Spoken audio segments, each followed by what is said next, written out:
নমস্কার বন্ধুরা, সোনার হেসেলে আপনাদের সবাইকে আবারও আন্তরিক স্বাগত। আজকের পর্বে আমরা নিয়ে এসেছি এক অনন্য ও সুস্বাদু মিষ্টি পদ, ক্ষীরের সিঙ্গারা। আমাদের পরিচিত নোনতা সিঙ্গারার এক অভিনব মিষ্টি রূপ এটি, যেখানে খাস্তা ময়দার আবরণের ভিতর থাকে দুধ, খোয়া ক্ষীর, কাজু ও কিশমিশের সমৃদ্ধ পুর। এই পদটি যেমন স্বাদে অতুলনীয়, তেমনি দেখতে অত্যন্ত আকর্ষণীয়, যা উৎসব বা বিশেষ অনুষ্ঠানে সহজেই সবার মন জয় করে নিতে পারে। এই সুস্বাদু পদটি তৈরির জন্য আমাদের প্রয়োজন এক বাটি দুধ, খোয়া ক্ষীর, কাজু, কিশমিশ, সামান্য লবণ, ময়দা, ঘি, সাদা তেল এবং চিনির রস। এই সহজ উপকরণগুলোর সাহায্যেই আমরা তৈরি করব আজকের বিশেষ ক্ষীরের সিঙ্গারা। এবার চলুন রান্নার প্রক্রিয়ায়। প্রথমে একটি কড়াইয়ে এক বাটি দুধ নিয়ে মাঝারি আঁচে গরম করতে হবে। এরপর এতে খোয়া ক্ষীর যোগ করে ধীরে ধীরে নেড়ে নিতে হবে। দুধ গরম হয়ে এলে তাতে পরিমাণ মতো চিনি যোগ করে ভালোভাবে নেড়ে নিতে হবে, যাতে মিশ্রণটি ক্রমশ ঘন ও মোলায়েম হয়ে ওঠে। মিশ্রণটি যখন ঘন হতে শুরু করবে, তখন তাতে কাজু ও কিশমিশ যোগ করতে হবে। এরপর আরও কিছুক্ষণ নেড়ে এই মিশ্রণটিকে ভালোভাবে কষাতে হবে, যাতে এটি শক্ত ও ঘন হয়ে যায়। এই ঘন মিশ্রণটি হবে আমাদের সিঙ্গারার পুর। এবার একটি আলাদা পাত্রে ময়দা ও সামান্য লবণ নিয়ে অল্প অল্প জল দিয়ে একটি মসৃণ ডো তৈরি করতে হবে। তারপর সেই ডো থেকে ছোট ছোট লেচি কেটে বেলে সিঙ্গারার আকারে তৈরি করতে হবে। প্রতিটি সিঙ্গারার ভিতরে আগে থেকে তৈরি করা ক্ষীরের পুর ভরে ভালোভাবে মুড়ে নিতে হবে। এরপর একটি কড়াইয়ে ঘি ও সাদা তেল একসঙ্গে গরম করতে হবে। তেল ঘি ভালোভাবে গরম হয়ে গেলে সেই সিঙ্গারাগুলো ধীরে ধীরে দিয়ে মাঝারি আঁচে ভাজতে হবে।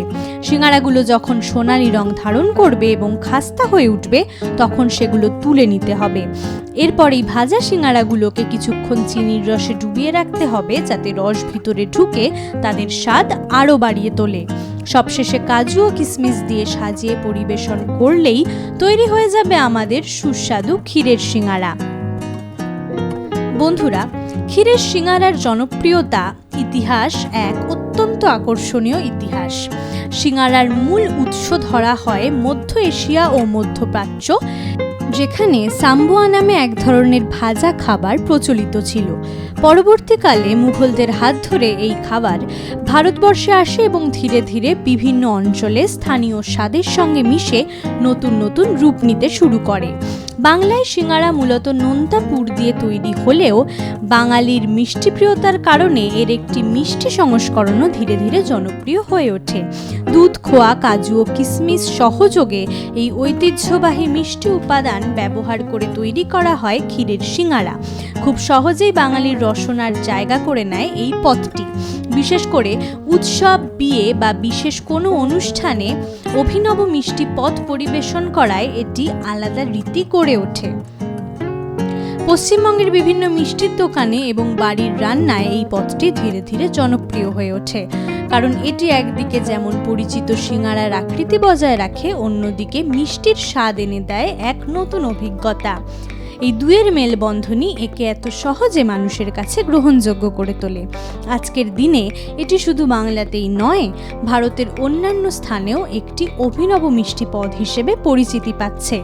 সবশেষে বলা যায়, ক্ষীরের সিঙ্গারা শুধু একটি মিষ্টি নয়, বরং এটি সংস্কৃতি, ইতিহাস এবং স্বাদের এক সুন্দর মেলবন্ধন।